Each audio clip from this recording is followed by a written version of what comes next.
Hey everyone, welcome back to the channel. After all the fun and excitement from my family's visit, it's finally time for us to slow down and check on how everything is doing.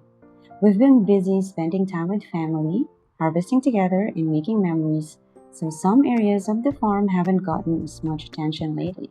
In today's quick farm update, we'll take a look at what's been happening around the farm, see how the plants and animals are doing, and share a few things that need our attention moving forward. Let's go and see what we've missed. May bago kaming harvest na pipino pero medyo madilaw na po siya. Pag hindi nakuha ng tama sa oras, medyo nahihinog siya. Pero pag matigas pa naman to, pwede pa naman to. So ito po yung pipino. Madali po palang madali po siyang matuyo at tumanda. Itong bunga ng kalabasa, kailangan ma-cross-pollinate to kasi ito, pag hindi matutuloy ito. Kaya kailangan yung lalaki at babae mag-pollinate siya para matuloy yung bunga niya. Dahil kung hindi, mamamatay siya. Okay. So ganyan ang pag-cross-pollinate. Yeah. Ganyan pala. Medyo late na nga eh. So hopefully ma-develop pa siya. Marami po kasi kaming inaasikaso lately. May mga bisitang dumating at meron pong maliit na negosyong sisimulan. I-share din po namin sa inyo yon soon, pero sa ngayon, secret Kaya muna. itong Ito pala. Sorry. itong kalabasa, i-cross pollinate ko to sa lalaki. Tingnan mo, natuloy siya. Oh. Kasi pag hindi mo, kasi ngayong panahon, wala na masyadong bees. Kasi yung dati, yung mga bees, sila nagko-cross pollinate sa mga halaman, sa mga bunga. Dahil wala ng bee, kailangan manual na lang yung pag-cross pollinate. Mag-alaga na rin kaya tayo ng bubuyog. Yeah, kasi ang ibang farm, nag-aalaga sila ng bees para talaga sa pag-pollinate ng mga Nice.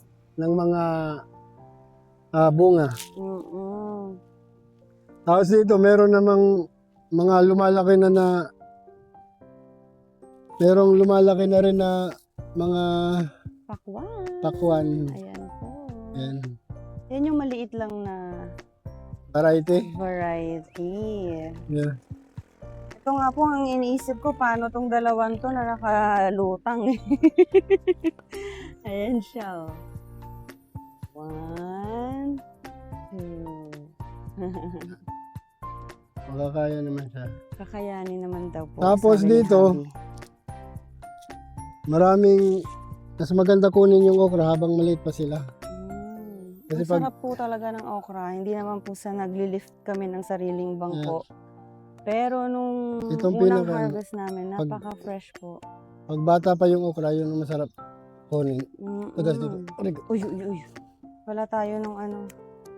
gunting. Ingat. Yan. Sarap niyan.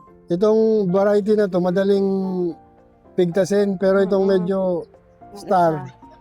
Oo, medyo, dalawang klase po kasi ng variety. Itong star, tsaka itong payat. Itong mahirap tanggalin. Yan. Pero itong madali lang to. Okay. Isang pihit lang, tanggal na. Ang pihit lang. Yan. Ang okra, kailangan mo mag-harvest every 3 days dahil kuminsan tumitigas pag Ayan, may nakikita pa akong pipino dyan. Oh. Yeah, ang dami pa rin. Siguro dapat isa rin yan sa natin sa kanila, mag-harvest. Parang hindi natin nailista dun sa ating whiteboard.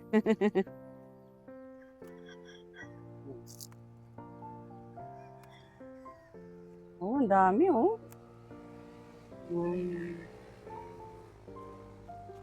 Ito, mga patola to. Marami kaming patola pero hindi pa sila nagbubunga. Okay. Pero mukhang healthy naman sila. Yeah. Ano?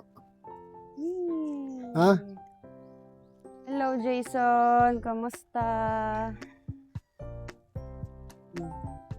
Tapos itong mga talong, ang unang bulaklak nila tinanggal ko. Pero ito, pangalawang bulaklak na hindi ko na tinanggal dahil medyo malalaki na yung katawan nila. Wait, bakit mo tinanggal yung unang bulaklak muna?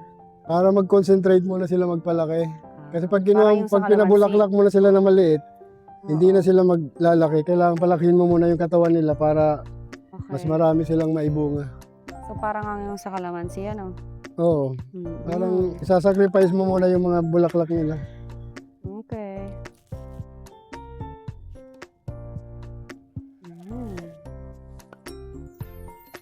Pero halos ngayon, namumulaklak na lahat ng talong.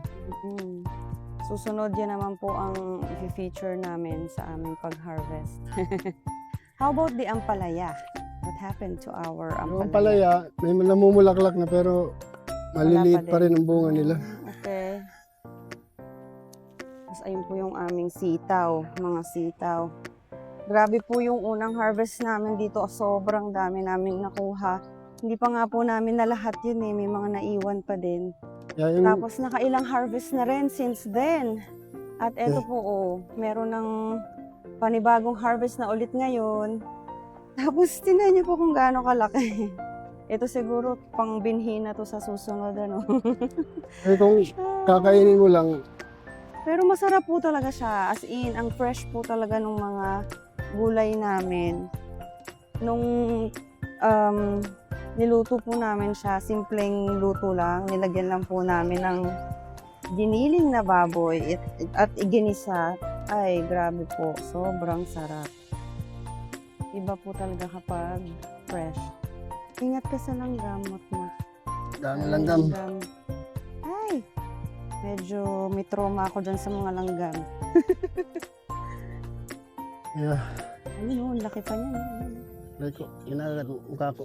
Ay, Oo, ingat ka. Baka pumunta sa ulo mo.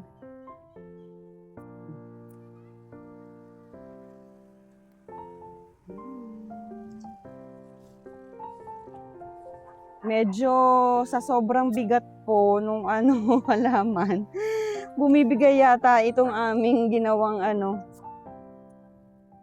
bang tawag dito? Trellis? Ano bang tawag dito? release. Yeah, trellis. Parang Oh. bumibigay po siya, biglang bumaba. Oh. Alas! Din! Ayn! Ah, Saan? Sino nga? yay. Sigurado ka? Sigurado kami.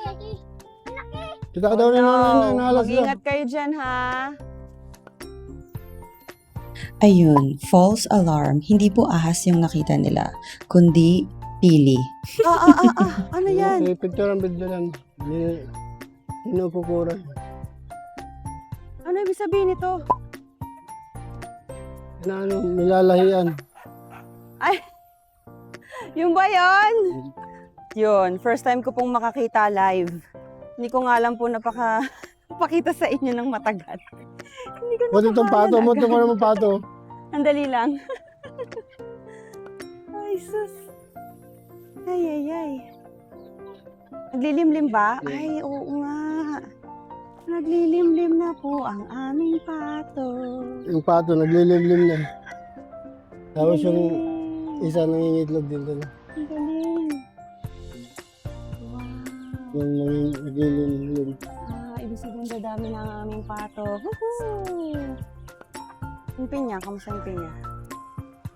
Pwede na kainin mo. Harvest na po namin.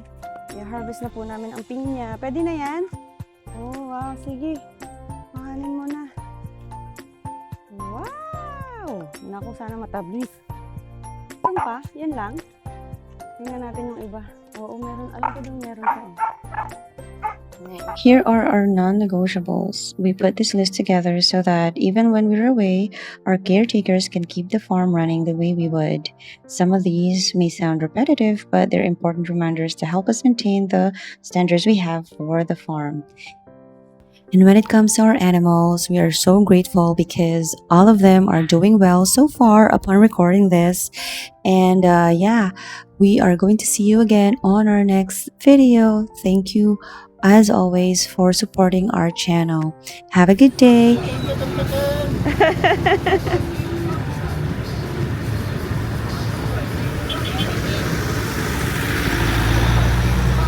Thank you po!